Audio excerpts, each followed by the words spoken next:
This is the Voice of the Land podcast with your hosts, Kevan Arnold and Nick Paulus. Welcome on in to another episode of the Voice of the Land podcast. I am your host today, the main host here for us, Nick Paulus. Partner in crime, Kevan Arnold, is on assignment today. So obviously we had to bring in someone else. Obviously, we had to bring in the ham himself. Obviously, there we go. I mean, when I got the phone call, I got all excited. Right, absolutely. Peter, and obviously shout out to Peter. We're all over the board already. Don't know how to lead. Apparently is what my wife says, who is right over there. So great opening start here for us. But once again, this is the Voice of the Land podcast. Welcome on in. We are presented by Vector Technical, the right person, the right job, the first time, as well as DP Construction for all your concrete needs. Call Tyler LaFrada at 330-217-4999.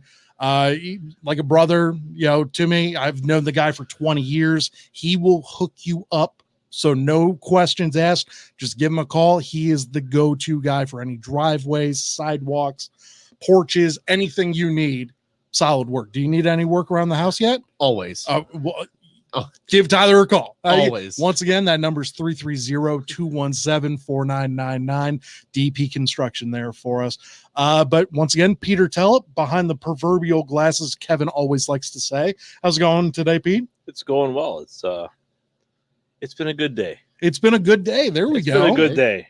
All right. So. Just to let everyone know, obviously we are recording this here. So maybe, we'll say something blasphemous, it'll look blasphemous, Sunday night here for us, whenever this is going to be airing. But we are airing this Tuesday Wow. Tuesday of all the days of the week. That's my day. That's your day. That is your day. You know what? That is your day. No, we are doing this Saturday afternoon. It's 3:32 right now. Yeah. So, we're getting this all going. But once again, Kevin's out. Got to bring in the ham. Jared Bates, how's it going? Thank you very much. Thanks for having me, bud. I'm so excited. Absolutely. I knew I was going to get the phone call sometime. I just didn't know when. Right. Yeah. And so soon, right? It was real close. I was on your podcast, yes. Illegal Ham to the Face, and it just loved being on with you guys. Bri, Vinny, it was great time. We were at Mulligan's. Yes. So shout out to Mulligan's. The potato skins, I still dream about those. I still have. You didn't hear the story about the wings? I took what was left over the wings home. Yeah. I came home after work and I was wanting them. I saw 3 bones on a plate. I looked at my wife and I'm like, what are you doing? What happened? She goes, shut up. All right. I'm like, fine. I'll just take what's left. Fair. Sorry, okay, that's honey. fair. Yeah. Well, I guess that's okay. That's allowed. Yeah. As what we say in our house, that's allowed. So, but once again, thank you very much for for stopping in. Peter, did we have can we pull up his information there for us? So everyone go and follow Jared here for us. It is coming up here in a second. There we go. Jared Bates, ham illegal. I am that fat guy. Describe why, people call you that fat guy, because clearly you're not fat. Chubby. Yeah, fluffy. Yeah, we'll go. But you're not fat. So no. You told me what it is, but why don't you describe it a little bit for our fans? So long ago, before I had kids, before I had a wife, I was a barfly. That would be a good term for it. A pool shark. There we go. There it is. Yeah. So I used to play pool pretty much every night of the week, and everybody would just call me Fats. Right. Come on, Fats. Let's go. Stop playing around. Just beat me. Let's be done with this. And right. And that's how I got it. Then, slowly my pool game has kind of. I mean, you say it went down, but you and I tore up that night. We did. Against Brian and Vinny. We had to do work. Yes. That needed to be done. But no, thank you very much for joining us. Of course. Can't wait to have you here. So thank you. But yeah, let's hop right into this, because the Indians topics that we have, got a lot of topics today. Indians, Browns, anniversary talk, and some movies as well. And I'm sure Kevan will want to hear that, and we'll get into that with him following weeks to come as well. But for topic number 1 here for us, the Indians. The Indians have been somewhat great and somewhat sucky this year. They've been a very meddling team with my feelings. Oh, yeah. Okay, because like going into this year, I didn't expect the world. I'm not saying like, oh, like we have the Padres roster or the Dodgers roster. I'm expecting huge things. I was expecting 500 baseball. They've surprised me a little bit, but then with some of their losses, it's mind-boggling. The fact that you lose 2 or 3 to the Orioles, that blew my mind. It literally the last place Orioles. That one hurt me a little bit. That one killed my confidence a lot. However, they have brought up one Bobby Bradley. Yes. Someone that I've been promoting for a very long time on this show and as well as ESPN Cleveland, saying that Bobby Bradley needed to be brought up after spring training because he was the most qualified. He was the best player out there, for first base. It blew my mind that Tito didn't bring him up, but I was like, you know what? Tito knows this ball club better than I do. The front office rarely makes mistakes. But it was clearly a mistake by the front office as well as Tito. If he had a hand in it, and obviously had to, he's the manager. Yeah. Not bringing up Bobby Bradley sooner. The guy's hitting it's been 3 games. Okay. We need to calm down a little bit, but it's been 3 games. He's had like 15 plate appearances. He's batting 400 with a couple of home runs, a couple of RBI. He's looking really good. What do you say to my point that if we would have brought up Bobby Bradley from the very start of this, we're 4 games back in the division from the White Sox. Yeah. I think you are tied or leading this division. It would be close. We had Justin Latta on with us last week. Okay. And we were talking about this. And what it was at the time you have Bobby Bradley down there. And at the time we had Jake Bauers up. Right. You had to see what you had Jake Bauers. I mean, he's young. Obviously, it wasn't much because we just traded him to the Mariners. Right. But at that point in time, you had to see what you had with Bauers before, because you still got Bradley under a decent enough contract that he can sit wait. But also, at that point in time, now Bradley knows that the spot's his. There's nobody else's. It is his. Right. So now he has the confidence not to look over his shoulder, not to start freaking out or panicking if he strikes out or if he, does something stupid that, they're going to pull me again and they're going to bring in this guy. Nope, not anymore. It's his, and it's his to begin with. But at the beginning, though, I don't think they could have. The one I was surprised they didn't pull up was Owen Miller, who was tearing the cover off the ball during spring training. And I thought they might bring him up as a bat just to help out. And they didn't bring him up till later. And now he's lacking confidence. He's not hitting the ball that well. So for me, Bobby Bradley, he's shown pop. We've seen the pop. We've heard of the pop, especially in not just spring training, but the AAA affiliates and everything like that. I think he's been in AAA for 6 years, and out of those 6 years, he's led AAA in home runs 4 times. Like, you have a bat. Yeah. And what's the one thing that you're missing from this Cleveland lineup for the last couple of years? A bat. Yeah. Something you absolutely need to have in this hit or miss society that we're living in for Major League Baseball right now. And that's exactly what it is. No one hits for average anymore. No. No one's Ichiro. There's no Tony Gwynns out there. No. There's not even Pete Roses that'll get you a slapstick hit every once in a while. Well, right now, Zimmer's doing that just to get on base. Right. And that's the thing. It's so rare, though, to see something like that because it feels like everyone's just swinging for the fences. And I get it. The old mantra, chicks dig the long ball. I get that. But I don't think chicks dig 150 strikeouts, in 80 games. No one likes that. However, saying that, we know Bobby Bradley is going to strike out.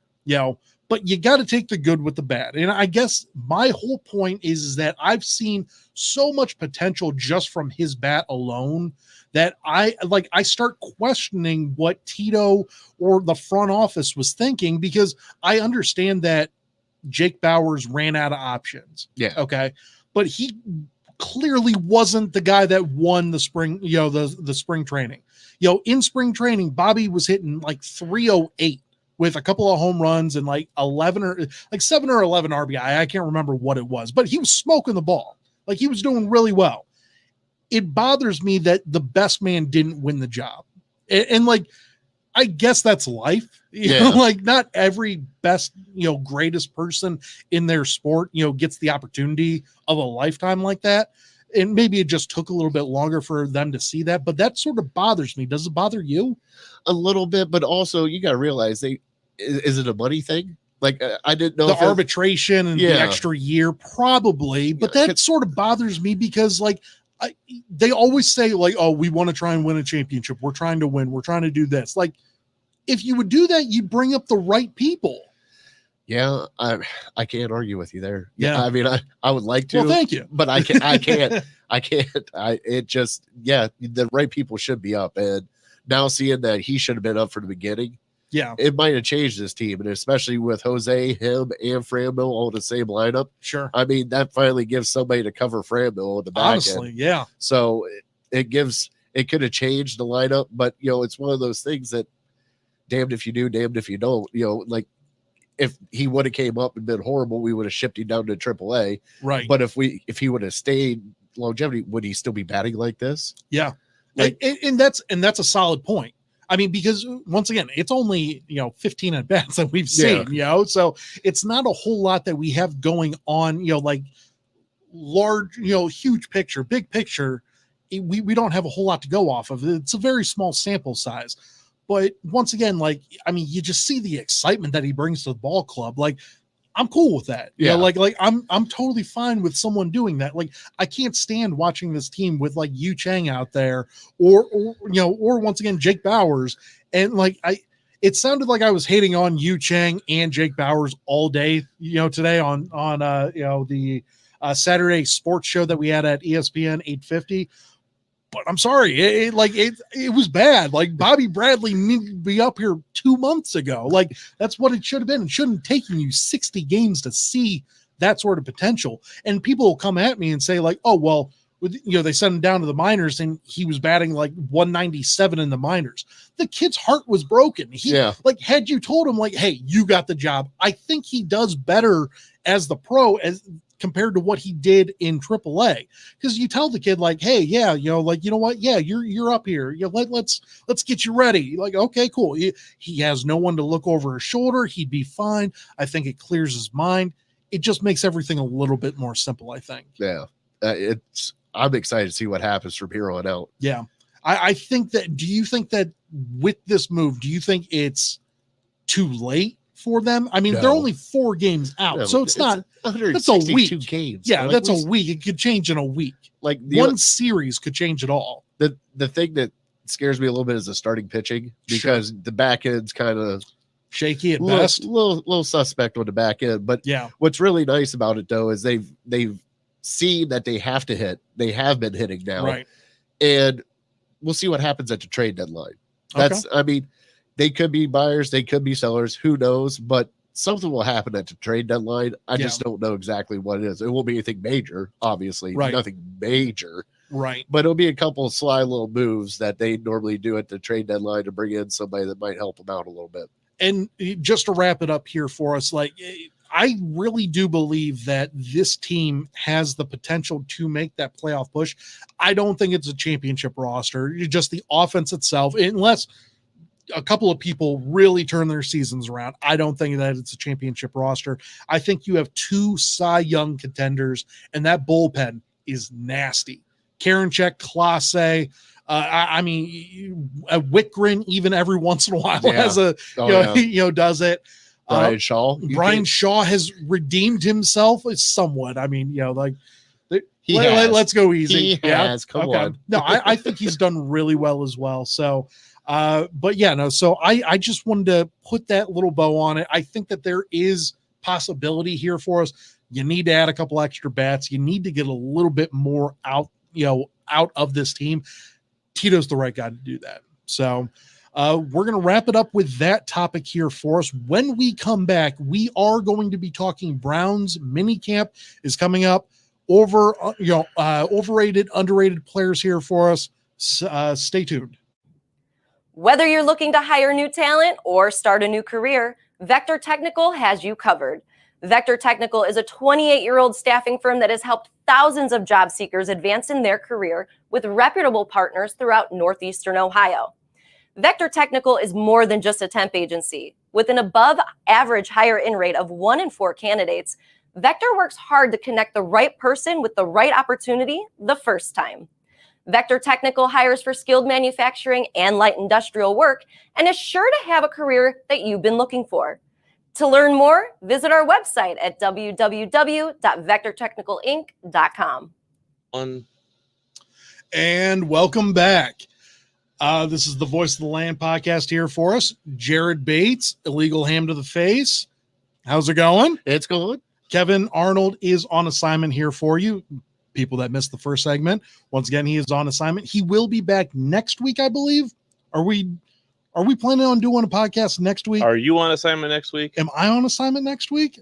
Am I? I think it's 2 weeks. Is it 2 weeks? Yeah, in 2 weeks, I'm going to San Diego, which I can't wait for. Oh, that should be exciting. It's going to be a lot of fun. Let's see if my fat ass can sit in the plane seat. We'll see. So I It'll think be fun. I'll keep you posted. I think Kevan will be back then. Okay. So perfect. There we go. Take some pictures of the food for me. The food in San Diego? Oh, no doubt. The first time, and once again, we'll get to the Browns topics here in a second. This is an organic segment here that we got going on, though. Food segment, obviously huge with the food. Love it. We were talking about the potato skins earlier. What was the fried zucchini? Oh, yeah. I don't like zucchini. I don't like a whole lot of veggies, obviously. But the fried zucchini was epic. I know. And she didn't believe me. My wife is over in the corner. She was like, there's no way you had fried zucchini. I was like, it was damn good. Normally you get like the little zucchini fries. Yeah. They actually had slices. Things were like a foot long. It was awesome. They were great. Shout out Mulligan's Bar. Once again, San Diego, the moment we get off the plane, because I used to live in San Diego. Okay. So the moment we get off the plane, it's going to be like midnight. So there's this one little burrito taco shop that I used to go to all the time. Now, a little inebriated some of the times, but this burrito, it's called the Californian burrito. Everyone's, heard of, whatever, but these have I'm talking guac, sour cream. They have French fries in them. Like, this thing is as big as my forearm. There we go. Whichever one. It's as big as my forearm. They are so good. As soon as we hop off the plane, I already told her, it's like, we're renting the car. We're heading straight to Kalima's. We're grabbing those. We're heading back to the hotel. And that's going to be our midnight snack there. So, shout out Kalima's if you want to sponsor us 3,000 miles away. Browns mini camp is starting here for us. We just finished up OTAs. It was such a non-monumental thing here for us. Like, the defensive players showed up like at least one day. Like John Johnson said, he showed up because he's the new guy. He needs to learn the playbook. He needs to learn the ins and outs of people. He needs to be surrounded by the culture. Is basically what he was saying, and that's great. That's great to see, and I love everything about John Johnson. I think he is going to be a stud. I think he's going to be wearing that captain patch. I think it's because I believe you can have three or four players wearing the captain patch. If it was an all-season thing last year, Stefanski did it week by week there for us. But you go with Baker, you go with Miles, John Johnson. I'm telling you, is going to get one of those patches. He just is, and then they typically give it to a special team guy too. So that being said, with the mini camp coming up, there are a lot of players, 90 players on this team right now. Obviously, it's going to get cut down to 56, 53. Yeah. They've been changing up the rules. You can add a couple of offensive linemen throughout the week just to know that you're safe on game day. We got a lot of time before that happens. I need to know from both of you, who are your underrated guys on this roster right now? We'll get to overrated in a second, but I want to know, who is your most underrated player on this Browns team? It's not that he's underrated. Okay. It's just his name doesn't come up that much. Sure. Joel Bitonio. Last year, he had a rookie left tackle right beside him. Treader's always hurt, but he still plays through it. He plays plays all the time, but he has played 60% of the time. But for him to hold down, it was like he was in charge of that offensive line, saying this is what's going to happen. And even the rotating door that offensive line was, getting another left tackle in, getting another right guard in, Conklin was out. We had to put another person in it. So he was the constant last year. And I think, even though he is a Pro Bowl player, he is, all pro Joe Bitonio. He doesn't get the recognition that he deserves. Still, I think he is underrated. I really do. Yeah. And Joel, I mean, I love Joel Bitonio, but I do think that he's probably, I think he's the third best player on that line. Well, yeah. Because I do believe, I think Wyatt Teller's a stud.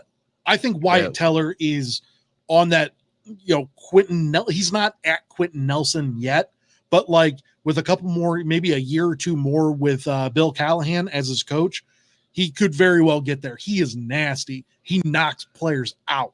And I love that about him. I mean, the guy took on 3 blockers, blocking for Kareem getting in the end zone. No one else does that. Come on. And then Jack Conklin, I mean, he's a first team All-Pro. The dude, if we had any pickups last year that really knocked it out of the park, it's that dude. He's just certified our line right there. Yeah. Number 1 line in the league. He is a huge part because of that. I love the Joel Bitonio pick, though, because the dude's a stud and he doesn't get noticed as much as what he probably should. Peter, who do you think is the most underrated player on this Browns team? That's a tough one. I'm not sure that I have one, but one person I would say that, and he's not really underrated. Sure. But Donovan Peoples-Jones, I mean, I think he's underused, but that could be great for us. I mean, but he's in a core there's a lot of talent there. Yeah, absolutely. And the interesting thing is how talented he is just shows how horrible that coach up north is. Jim Harbaugh's had a rough go. I mean, to have someone that talented and just be myself out of this conversation.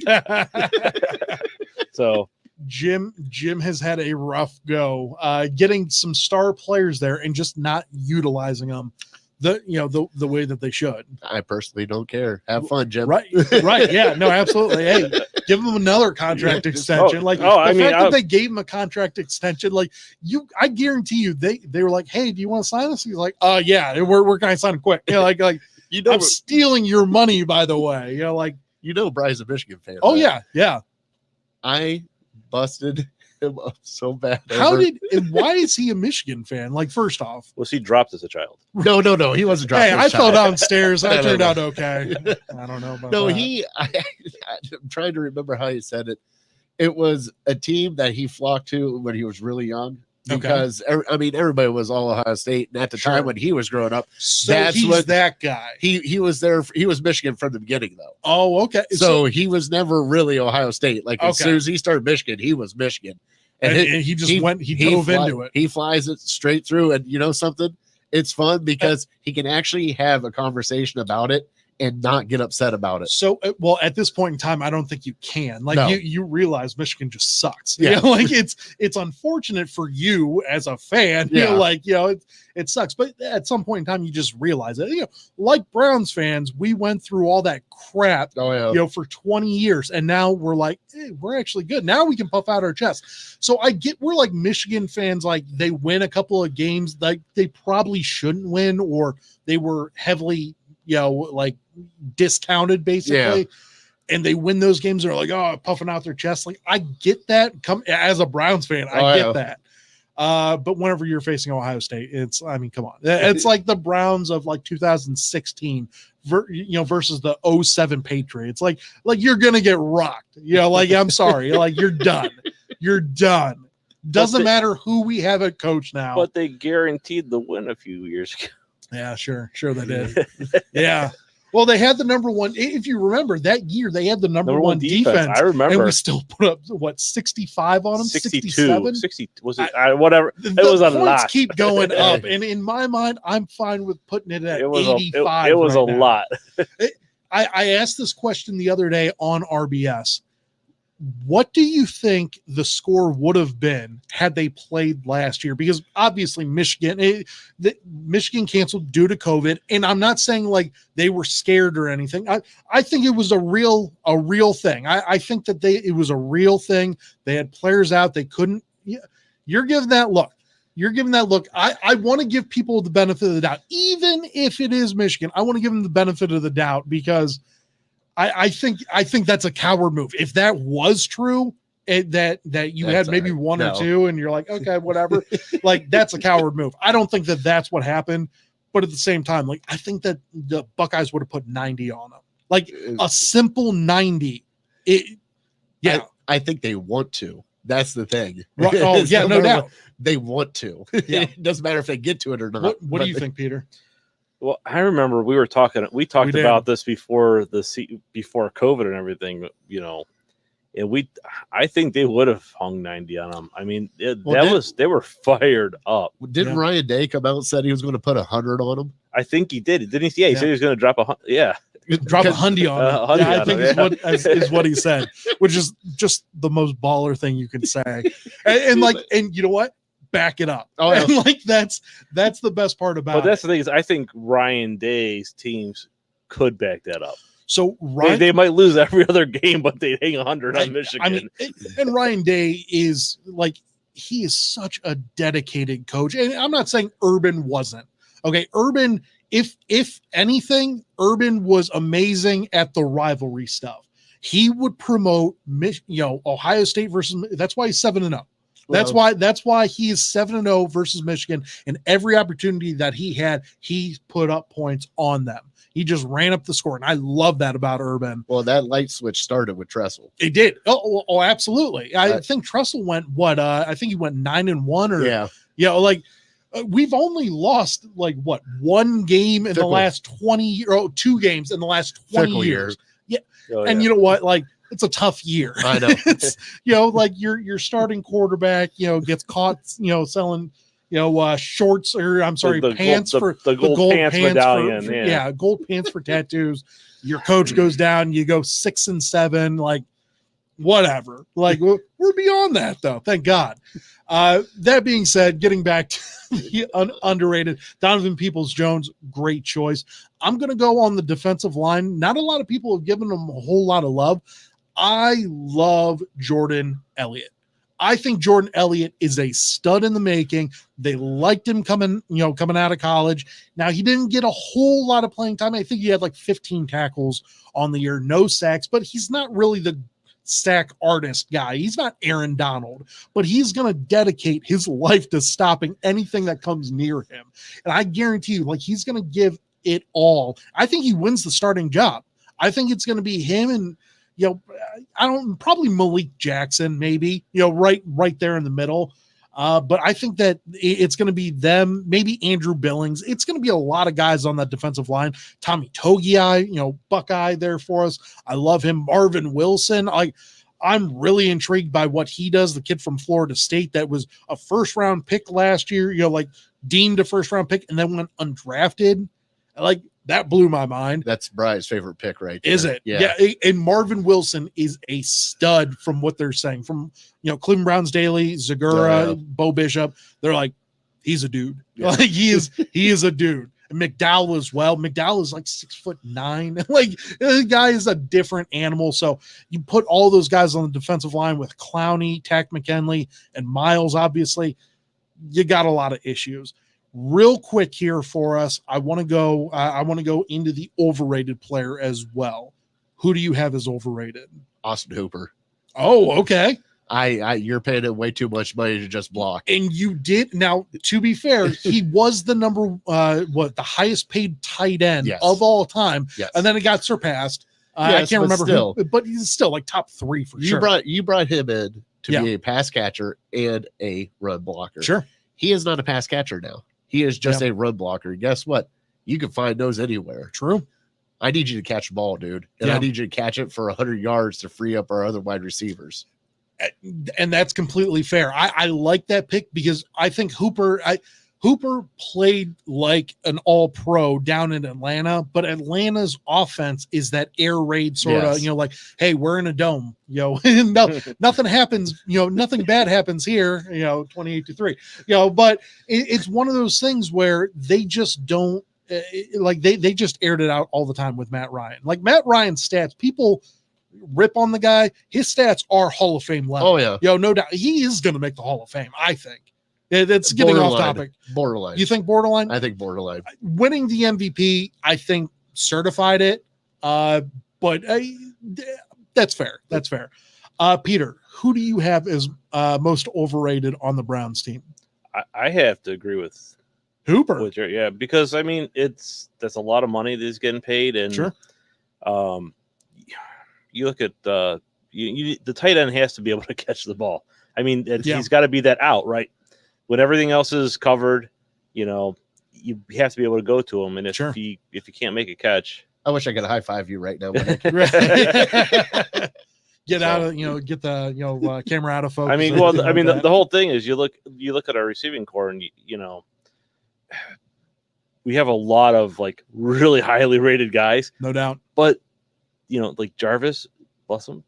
Yeah, bless him. I mean, he makes amazing catches. He does. Beckham. I mean, a lot of people might say he's overrated. He's made amazing catches. Sure. And the reason he was out is because he basically laid it out to make that stop and got hurt.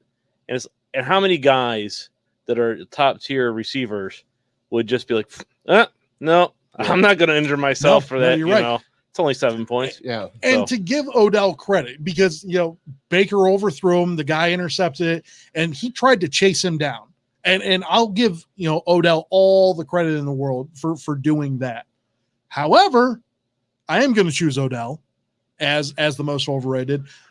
I think he can be really special. I've seen him be super special. Yeah. But the dude needs to be more consistent on the field. Yeah. And that's going to come with Baker and him meshing a little bit better. I'm really hoping it all comes together, down in Texas and everything sort of works itself out.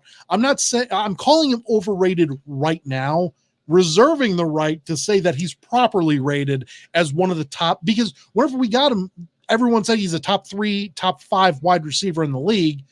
I haven't seen that as a Browns player. I've seen flashes, the Dallas game, the Jets game, his second game with us. But outside of that, like, I haven't seen enough from him to go, you know what? Yeah, he's definitely that guy. I think it's still in there. There's no doubt. This roster is stacked and loaded everywhere. Like, if you want to say it, like, who else are you going to say is overrated? Like, I love the Austin Hooper pick because, and you know what? You're probably right. You both are probably right that he's the most overrated player there. But you can't say Baker's overrated because I honestly think he's a little underrated. I do too. People say that he's top 20.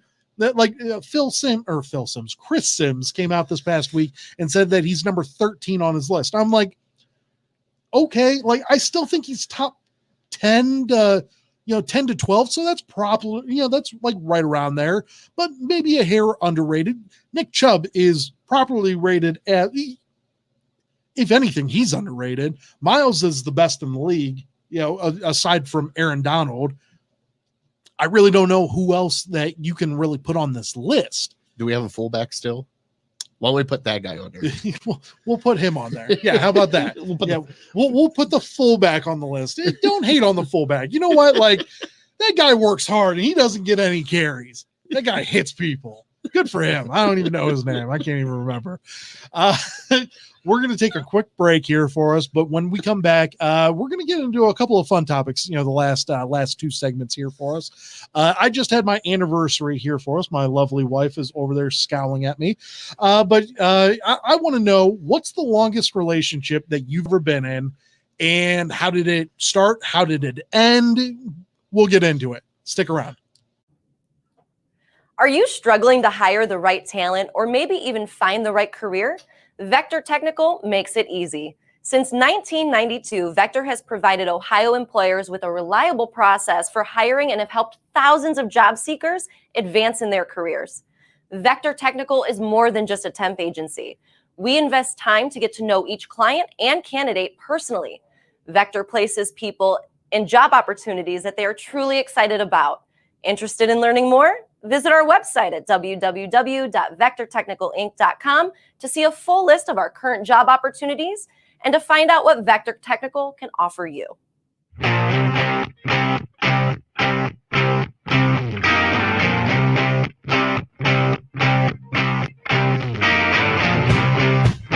Get your gear at voiceoftheland.com/shop.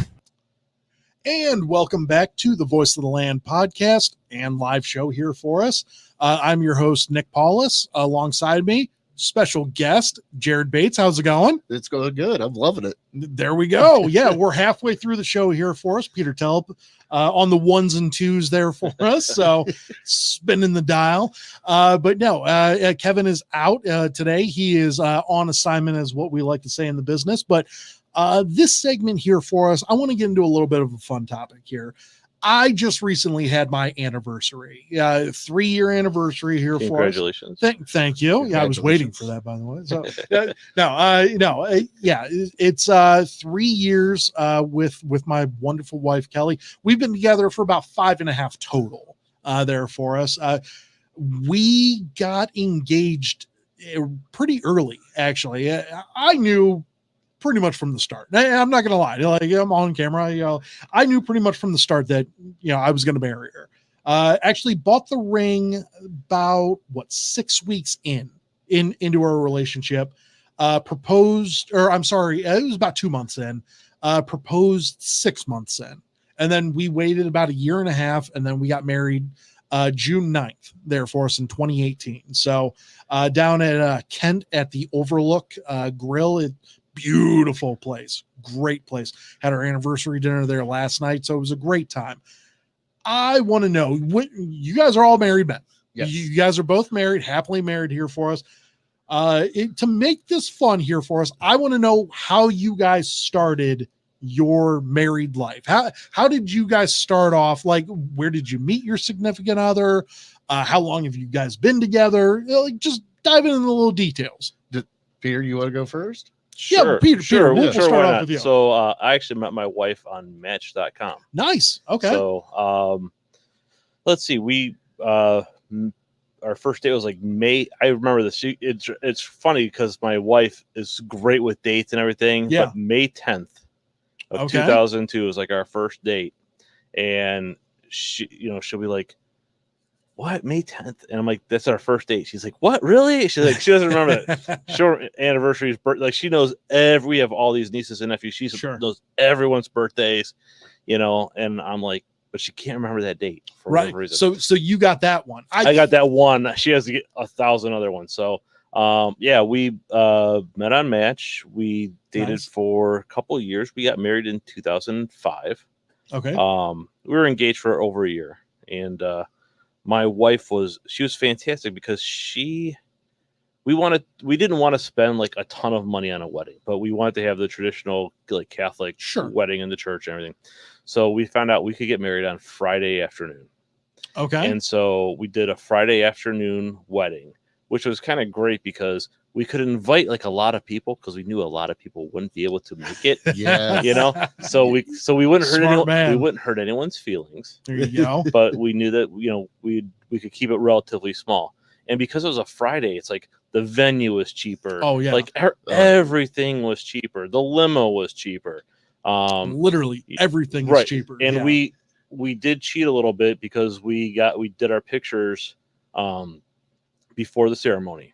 Okay. So, but we had the photographer there. So like when I first saw her in her dress and everything, that was all. You got the first look. We got the first look pics and everything.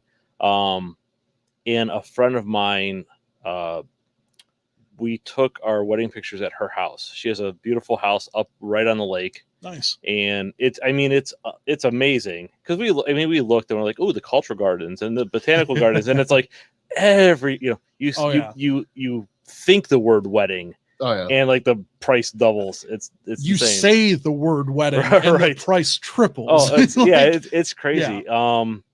But yeah, so we've been married for over 16 years. Congrats. And so together for 19. So wow, congratulations. Thanks. And she's yells at me when I bring that up because she can't believe it. But I mean, our oldest is he's 15, so he's gonna be driving soon. And she's when I first told her that, she got mad at me.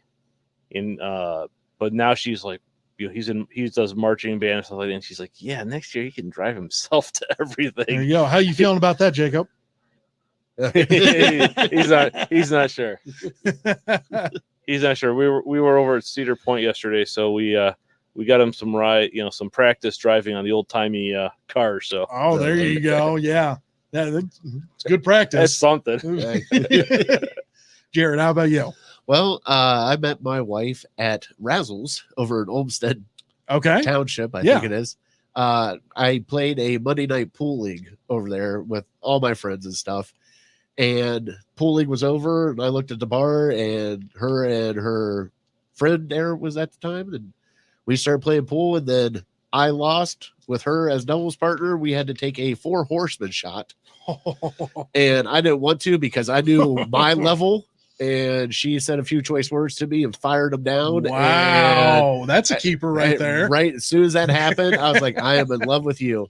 And we've been together ever since then. Like our first date was at Tony K's. I remember because it was just a lunch date. Yeah. We were both out of work at the time. We just met up and had lunch. Sure. And then we had my boys, and we did everything backwards. Wow. We had kids first. Yeah. We got married second. But we got twin boys, Alexander and Charlie. Yeah. And they are something special. We always joke around that we always say, well, it sounded like a great idea at the time. That's our family motto. So, but no, her and I have been together the boys are 8. So probably about 10 years now. We've been married for Congrats. 4 or 5. I think it's 5th coming up. Okay. But we just went to the courthouse. We were like, no, we're just going to the courthouse. We did it the day before my birthday. There you go. Never forget that one. And she's loved my life. I love her more than anything in this world. And those 2 kids, I'm telling you, you'll meet them one point in your life, and you'll be like, yeah, those are Jared's kids. You'll understand once you get around them. You're like, oh, come on. Yeah. Spitting image. Yes. Yeah. There you go. No, that's awesome. So Kelly and I, the way that we met, it was a blind date. Tyler LaFrada, DP Construction there for us. His wife worked with Kelly, and they both worked at the Cleveland Clinic, office out in Cuyahoga Falls. And I was just coming out of a relationship. Funny how that happened, but getting out of the relationship, Holly, that's Tyler's wife, she said, you know what? I think I got someone for you. And I was like, okay. Like, I'll give it a shot. Me. So like, you kind of know what I like and what I don't like. And Kelly and I, we started, texting back and forth. We ended up, calling and we set up a time. Now we were supposed to meet at, I will not say the bar's nickname, but River City is its actual name, but it's River, So like that's the bar name. That's the Podunk Bar down in Cuyahoga Falls. It is that high school bar, the quintessential high school bar where like everyone comes back home for homecoming weekend. And you're like, hey, what's up? I haven't seen you since high school. Like that's that place. So I was like, you know what? Like, hey, let's have let's go grab a drink there. And we both went to the same school. She actually hung out with like my sister and stuff back in the day, but like we never really knew each other. We never, it just very close circles, but they never really connected. She's, a couple grades younger than I was. And, so they just never matched up. But, so I asked her to go out to River City. There we go. I almost said it. But we went out there, or I went out there and the bar was packed. I'm telling you, packed. It was beyond belief. It was at like 4 p.m. like at 4 p.m. on a Saturday. I'm like, we'll get in, we'll have a couple of drinks, and if it leads to something, we'll go from there. If not, we won't be wasting each other's time, whatever. Place was, the parking lot was loaded, and I called her. I was like, I don't want to cancel, but I'm telling you, like, they don't have a booth, they don't have anything available. I ordered a drink, but just in case like you wanted to switch, she's like, okay, well, do you know another place? Dominic's is the go-to bar for me. So that's where I used to do karaoke. So I'm like, absolutely, let's go to Dom's. So I finished my drink. I literally pounded my drink, got in my car. Don't drink and drive, people. I'm telling you, it was one drink. It was one drink. I was fine. Promise you. PSA over. We get to Dominic's, which is like 5 minutes away. We go to Dominic's, and Kelly walks in. And I was just like, hi, like all, hey, how's it going? And we had this just great, amazing conversation, and just like it felt like it went on for like 30 seconds. And then you look down and it's like 9:30. I'm like, it's been 4 hours. My God, Yeah. like what the hell just happened? And she was talking about how like she was in a bowling league, and like I used to bowl like a long time ago, but like it's been a while. But she's very competitive. I was like, oh, I can kick your ass. And, like, no doubt. She was like, Nick, you don't want this. Like, you don't want this. I will school you. I was like, come on. Went to, I believe it was Stonehenge. So down in the fall, shout out Stonehenge if you want to sponsor us, we're open. But we go out there and we bowl like 8 games, and she beat me the first 7. Domination. Beat me probably 220 to like 160, 170 on average, just kicking my ass. The final one, I beat her by like 20 pins. And like, I finally beat her. And I was like, okay, I think we're done. I think we're done for the night. It's like 11:30. She's like, oh, come on. I was like, okay, well, how about we go and, play some air hockey? But mind you, I had an air hockey table growing up. No one can beat me at air hockey. I will say that as a pure on, dead on fact. No one in this world can beat me at air hockey. That being said, we go and play air hockey. I dominate like 8-0, 8-0. And we played air hockey and we played some console hockey. So it was a lot of fun. It was a solid night. They had dropped her off at her house. I was a gentleman. Yeah, I was a gentleman, but it was a solid night. And like I said, we've been together ever since. I love her more than anything else in the world. There's video evidence of this, by the way. So just in case you ever need to see it. So no, but love her to death, and would do anything for her. And I'm sure you guys would do the same. So see, we have a policy in my house that something happens, somebody's going down the steps. Right. I think we have that policy as well. So I am surprised every morning when I wake up that I do not have a pillow over my face.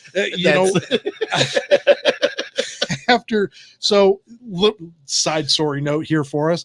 Right before we got here, I do like a little side gig. I do, like meter readings, water meter readings for a couple of different places.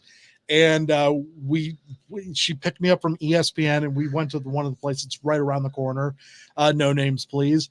And as she's picking me up, we're trying to find a parking spot. And she's like, I can't fit there. I'm like, well, just park on the end. Like, it said no parking, but like, we're going to be in and out in 40 minutes. Like, no cop is going to write you up or pull the car. She's like, no, I'm not doing it. I was like, fine, whatever. She's like, don't give me that attitude. Like, back and forth. Eventually she's going to put that pillow over my face. It's a done deal.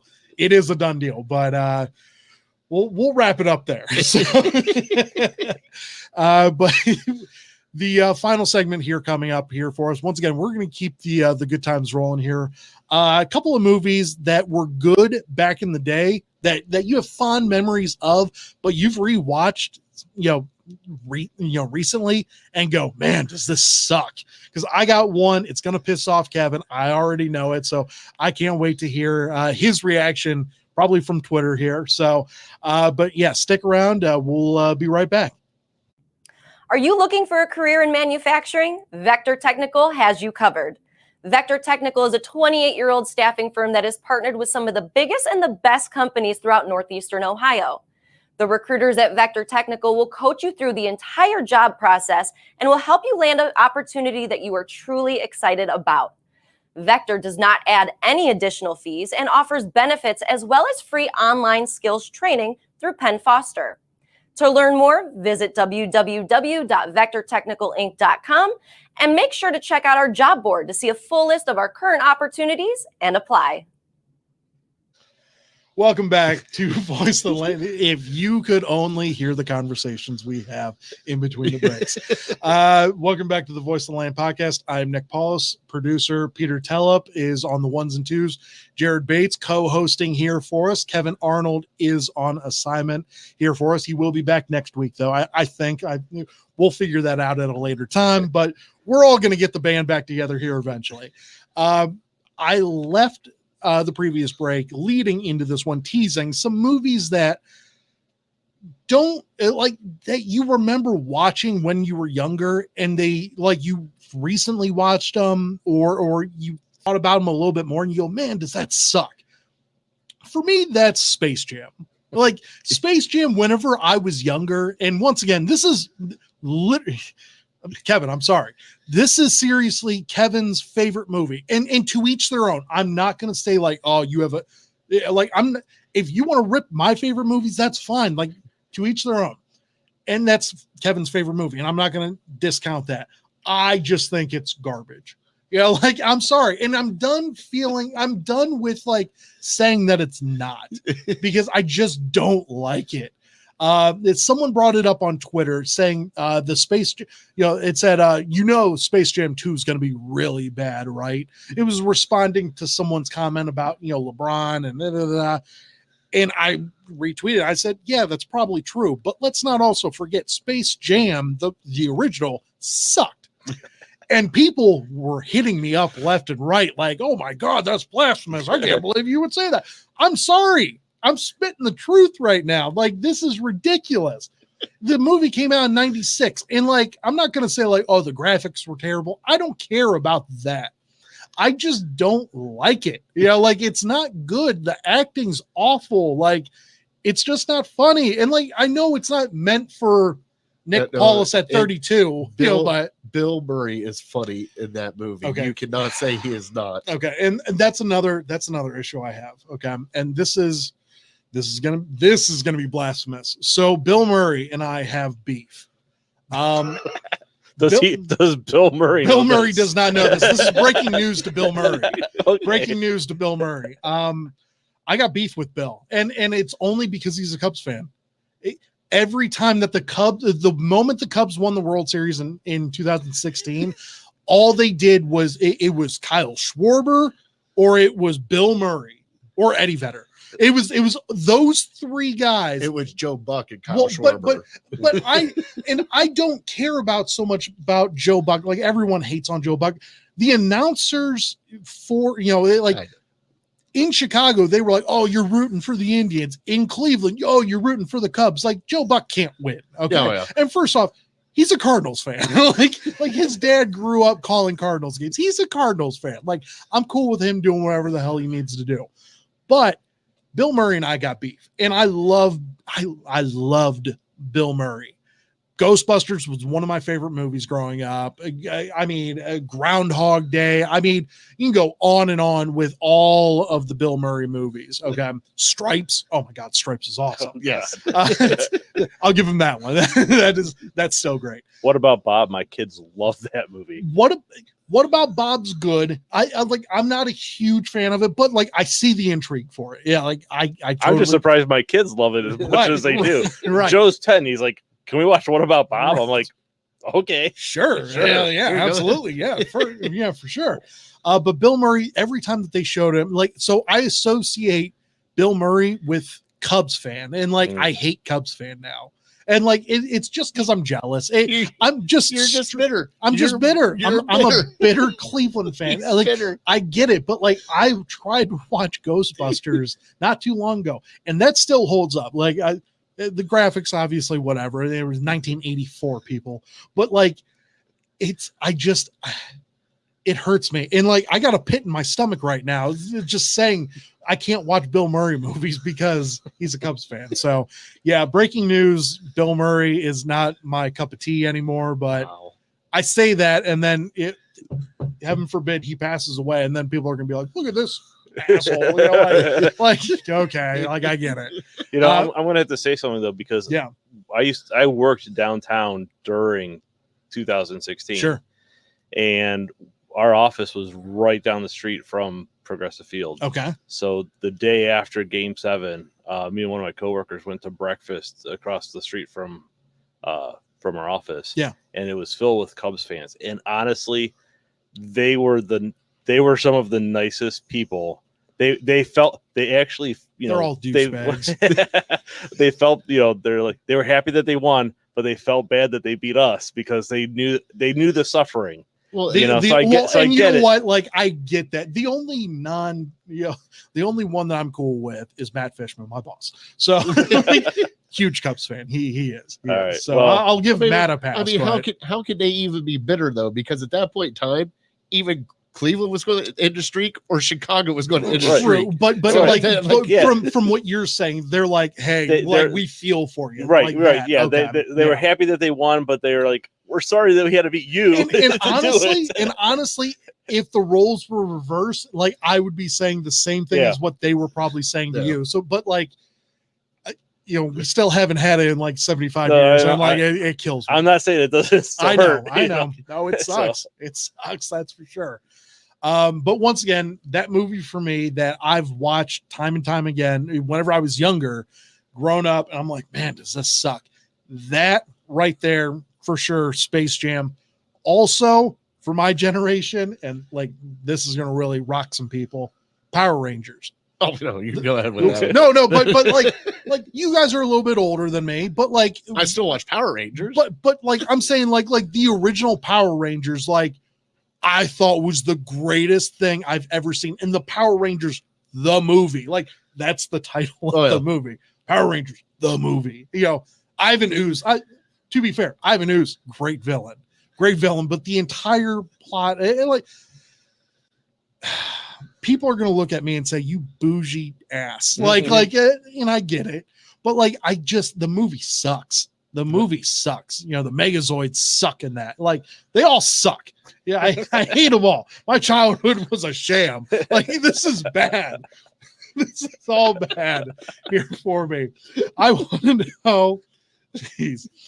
to know, what are some movies that you guys grew up with that you're like, you know what, like, you've seen it recently or you remember it and you're like, man, that doesn't hold up. All right, so we have Disney Plus for the kids. Okay, yeah, because because you have to. Yeah, well, and then it's priority. Yeah. And some shows for dad. Of course, yeah, Mandalorian. Hell yeah. I've never watched it. Oh, blasphemy! I'm not a Star Wars guy. It's still it's a fantastic. It's still a really good show. So I have to watch it. I would give it a shot. Definitely. All right, so now I got. If you like action, it's really good. It follows the Star Wars trend, but like. It's a samurai Western movie. Exactly. That's exactly what it is. Okay. And if you like cute little green things, like Baby Yoda's kind of cool. So, but go on. I'll have to watch it. Yeah. So for me, the Big Green. Do you remember that movie? The soccer movie. Yeah. With Ham Porter as the goalie. Oh yeah. I love that movie as a kid. I watched the crap out of it, and I watch it now, and I'm like, no, can't do it. Yeah. Now, one that's held up the time for me. Sure. And it's my favorite movies of all time, The Mighty Ducks.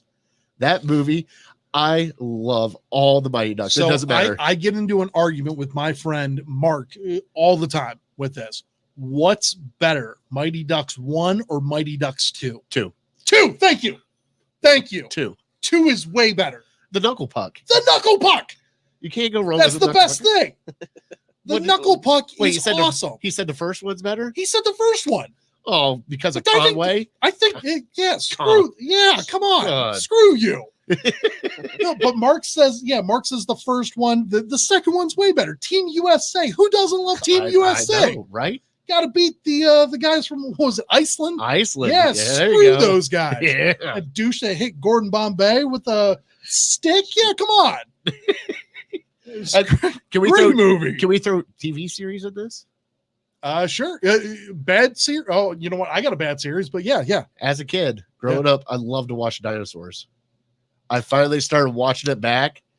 Is it bad? It is the most awful thing. I'm no, that's heartbreaking. And it's not that it's horrible. It's just you can see. We've been spoiled now with technology, so you can see the delay, the puppet. And I'm sitting here going, "This was hilarious." So you're a little bougie too. Okay. I'm going to go a little bougie on this, but I'm sitting here looking at it going, man, I really love this as a kid. Why don't I love it now? Now, Alf, on the other hand, love Alf. So I never watched Alf. Like, Alf was hilarious. I never got into Alf. I don't know, it just wasn't on the TV for me. But dinosaurs, I get where you're coming from with that. I got another show as well, but Peter, I need to know, like, do you have a show or a movie that just?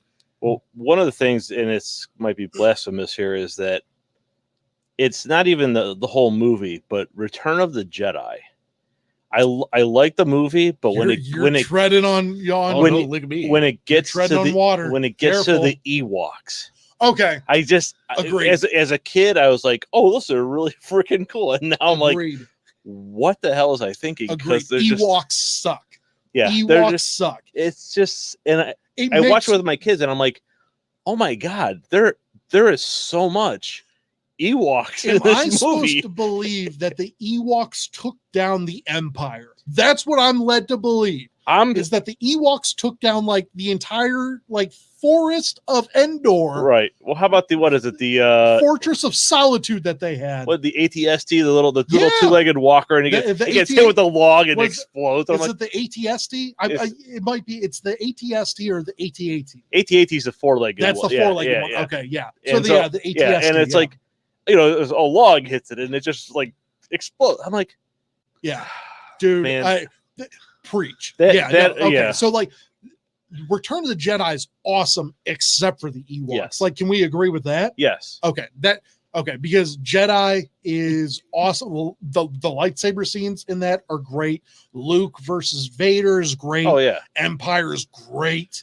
Jabba, the whole Jabba beginning is great. You don't like the Jabba?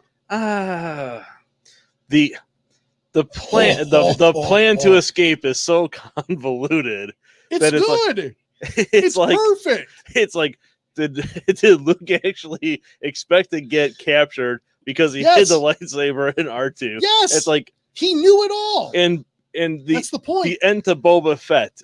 I mean, come on. That was. I'm sorry, but they where? Hey, they redeemed themselves though.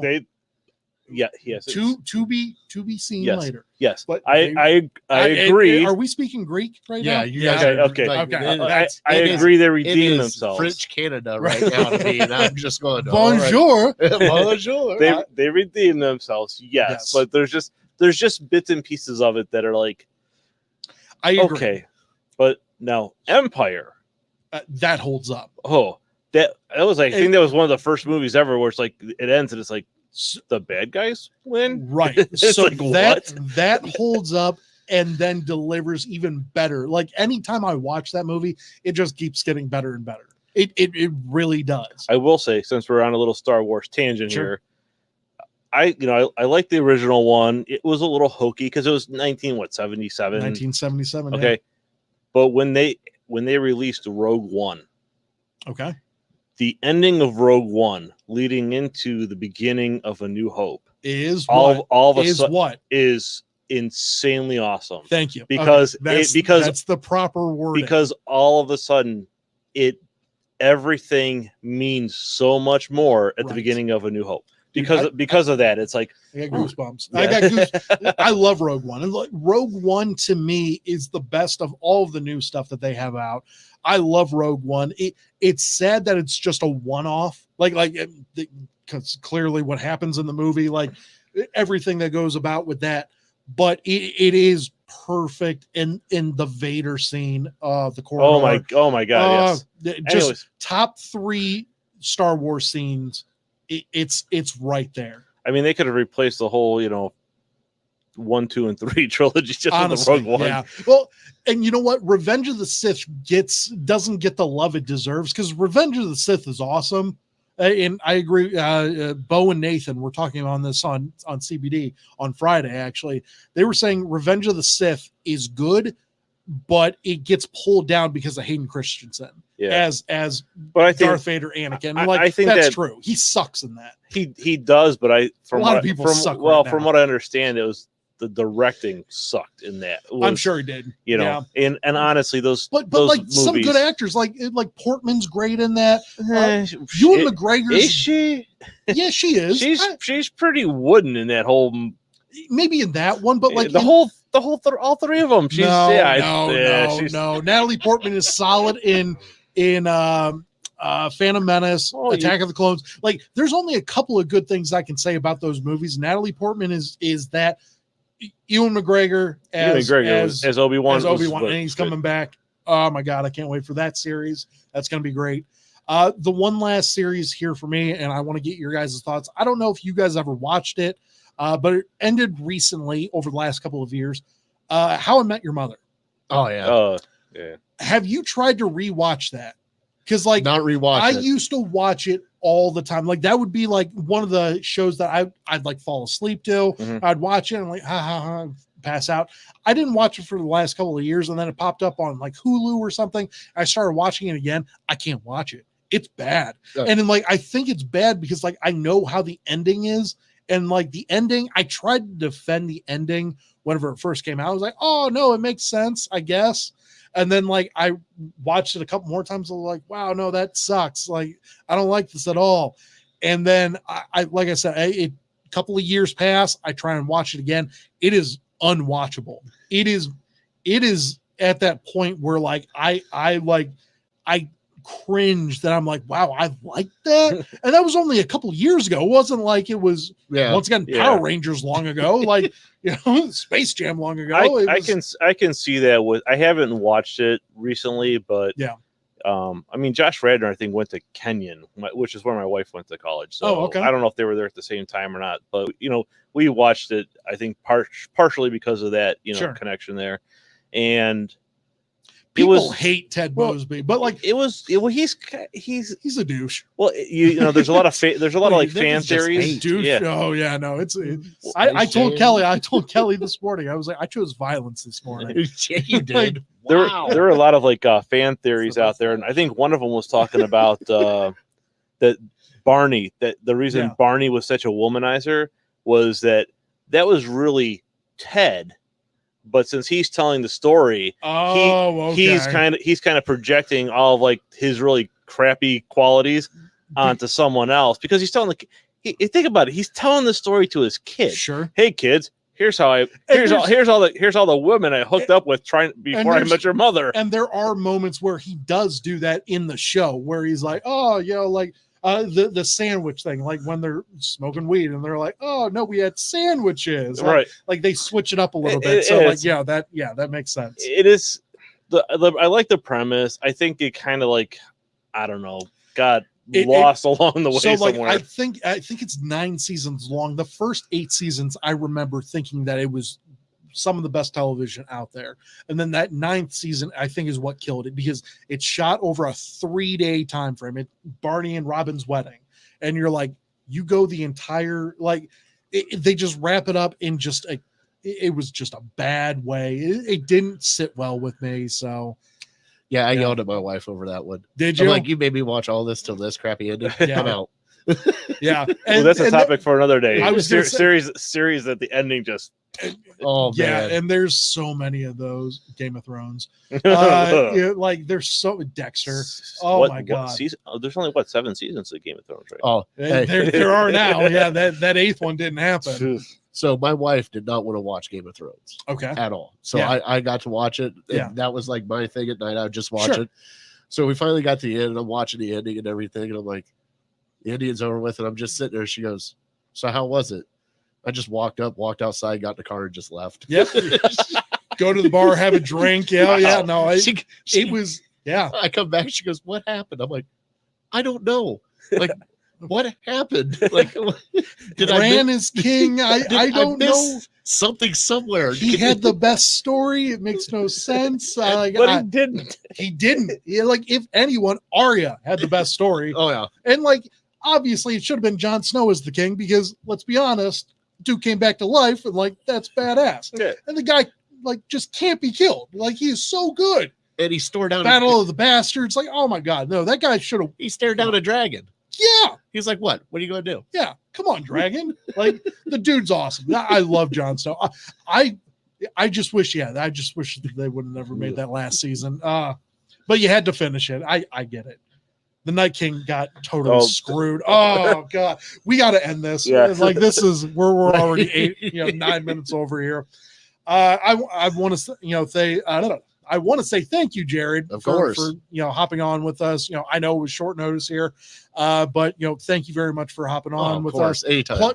Give your plugs. I am that fat guy. I am on the Browns table, which something's happening. Yeah, soon, there you go. Also, Legal Ham in the Face, where me and my boys talk all Cleveland sports. Brian and Vinny, shout out. And then we once a month we go to a local spot here in Cleveland, show off the food that most people don't get to see. That, dive bars or what have you, so that they can get a good look at. Because some of my best food is dive bars. Oh, no doubt. And like when you call, you're like, oh, just give me some, French fries or that was like, the thing. Shut up. I was like, I'll do like mott sticks or like fries, like whatever. Like, because I know they have bar food. Yeah. So I was like, oh yeah, no, I didn't have the menu in front of me, but you're like, dude, I got you. I got you. And barbecue pulled pork potato skins. They were so good. So and they were boats. They weren't like little ones. They were literally half potatoes. Okay, wait a minute. So I had like 6 potatoes Nick, that night. Nick like mentioned the potato skins. He didn't say they were barbecued pulled pork. I did. That's a key piece of information. I did forget you to left mention that, but pulled pork barbecue. Oh, dude, it was good. It was good. When we were looking through the menu for you, I was like, he just wants French fries. He goes, you're not getting French. I'm like, no, I'm not getting them French fries. I'm like, let's go over here. You almost got buffalo chicken tater skins too. I was like, no, give him the barbecue. I think he'll like the barbecue. Hey, no, that Mulligan, shout out Mulligan's. But we've been to Mr. B's down the street on 130th. Okay, we're going to be at Rookies on July 6th. There you go. July 10th, we're going to be at the Top Dog tailgate for the City of Cleveland Dogs. And then after that, we'll be doing live shows every week, but we'll still only do our once a month live show out and about. So we got Mr. Divots coming up. We got a couple other places that if you guys know any place, hit us up. Because that's how we love food. There's places that we've never been to that you walk in, you're like, I don't know about this. And that's the thing. Like, you don't know until you like actually sit down and order the food. Like, if people know, like, spread the word, especially in post-COVID world. We got to know these places that are starting to pop back up again. Like, it's absolute must. That's why we started the show, is because we know the restaurant business got hurt the most, and Cleveland can pump out some bomb food. We try to travel everywhere for it. So come check us out. Find us on at Ham Illegal and at I Am That Fat Guy. There we go. You won't be disappointed. The topics we get into, trivia, they're great. The trivia that's always great. You and I went back and forth on the we did most wins against in the Super Bowl era there for it. It was a great time. I gave Bri the Eddie Harris trivia. Really? Major League. Okay. Because we were talking with Lad about doctoring the balls. Yeah. I'm like, name the 4 things they used to put on the ball. He goes, he had no idea. And I was like, Vaseline. No, it's not Vaseline. Spit, snot. There's snot. Crisco. Bardol. Vagisil. And if the host watching me close, I put a little jalapeno on my nose. Yep, that's right. So he had to name those. That's what it was. And he was so upset. You should see his face just drop, because I was like, hey, Vinny knows it. That's a good one. And I was like, Vinny knows it. He goes, no, Vinny doesn't know. I'm like, yeah, he does. Yeah, he does. Well, that is awesome. Once again, thank you so much for joining. Yeah, thank you, Peter. As always, thank you very much for holding it down here for it. A little all over the place here for us, but thank you guys so much for tuning in. Kevin will be back hosting here within the next week or two. We'll get that all knocked out. But once again, thank you so much for tuning in. This has been the Voice of the Land. See you.